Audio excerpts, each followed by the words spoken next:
जो तुम्हारी अग्नि तेज हो गई।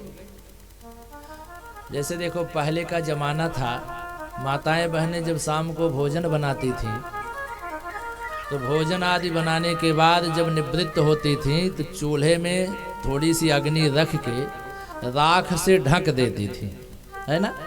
राख से ढक देती थी और सवेरा होता था तो राख को हटाती थी और फिर अग्नि जब मिलती थी तो उस पर छोटे छोटे तिनकों को रख करके एक फूकनी रखे रहती थी, उसी फूकनी से फूंक मारती थी तो अग्नि तेज हो जाती थी।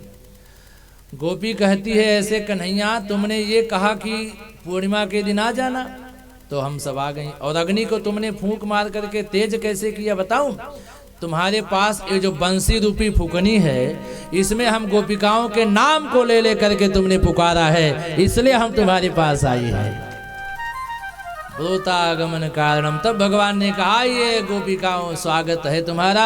फिर गोपिकाओं का प्रवेश होता है, जितनी गोपी उतने भगवान कृष्ण का रूप प्रकट होता है। गोपिकाओं के साथ भगवान की रास लीला प्रारंभ होती है। रास का अर्थ फिर कह रहा हूं, नाचने से मत लेना। गोपिकाएं साधारण स्त्री साधारण कन्या नहीं है। अगर साधारण गोपी साधारण कन्या साधारण स्त्री होती, आज जिन अवस्थाओं में ये गई हैं शायद इनकी यह अवस्था ना होती। अर्ध श्रृंगार में गोपी गई, अगर संसार के लोगों के जैसी वासना होती तो 5 मिनट बाद ही जाती, लेकिन पूर्ण श्रृंगार करके जाती। हाथ में गोबर लगा है, धूली नहीं, ऐसी अवस्था में गई। कोई भी प्रिया अपने प्रियतम के पास इस अवस्था में जाएगी क्या? 5 मिनट बाद ही सही, लेकिन हाथ धुल के जाएगी। लेकिन गोपिकाओं का भगवान के प्रति अटूट प्रेम है, इसलिए जिस अवस्था में थी उसी अवस्था में पहुंची है। भगवान ने गोपिकाओं के साथ जब रास प्रारंभ किया तो गोपिकाओं को थोड़ा अभिमान आ गया। अभिमान आया तो भगवान अंतर्ध्यान हो गए, क्योंकि अभिमान के साथ भगवान कभी नहीं रह सकते। अभिमान के साथ भगवान एक पल टिक नहीं सकते। भगवान अंतर्ध्यान हो गए तब तो गोपिकाएं परेशान हो गईं, सब गोपिकाएं भटक गईं, जहां तहां सब भटकी। गोपिकाएं 2-4 तो गईं वृक्षों के पास, पाकर बरगद पीपल आदि वृक्षों के पास जाकर के कहती है कि हे पाकर हे वृक्ष, क्या मेरे कन्हैया इधर से गुजरे हैं क्या? क्या वह अपने कोमल कोमल हाथों से तुम्हारा स्पर्श करते हुए क्या मेरे कन्हैया इधर से गए हैं क्या?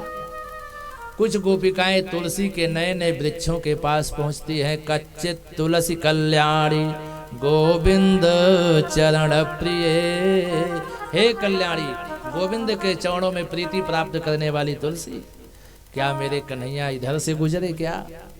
उधर से हवा उड़ती आ रही थी, उधर से आने वाली हवाओं से पूछती हैं गोपिकाएं, क्या उधर तुमने मेरे श्याम सुंदर कन्हैया को देखा क्या? बहती हुई जमुना जी की धारा उधर से बह के आती, उन धाराओं से पूछती हैं, क्या उधर मेरे श्याम सुंदर कन्हैया दिखे क्या? उड़ करके पक्षी इधर से आते हैं, उन पक्षियों को रोक करके गोपिकाएं पूछती हैं, क्या तुमने उधर मेरे श्याम सुंदर कन्हैया को देखा क्या? गोपिकाएं बेहवल होकर के भगवान को पुकारती हैं। और अच्छा, कभी कभी तो लगता है कन्हैया यही है जिसे हम अपने हृदय में बसाए रहते हैं। रहता तो वही है पर दिखता नहीं। हमें लगता है कि है यही, लेकिन दिखता नहीं। जैसे कोई वस्तु हमारे घर में गायब हो जाए और जब हम उसे खोजते हैं तो लगता है ये है, पर होती नहीं। फिर थोड़ी देर खोजे, ये है, पर है नहीं। पर आज कन्हैया गोपिकाओं के साथ यही लीला कर रहे हैं। गोपिकाओं को लगा कन्हैया वो लता की ओट में छिपे हुए हैं, दौड़ती हुई जाती, पर कन्हैया तो वहां होते ही नहीं। वो तो कन्हैया जैसा लगता था, पर कन्हैया होता नहीं।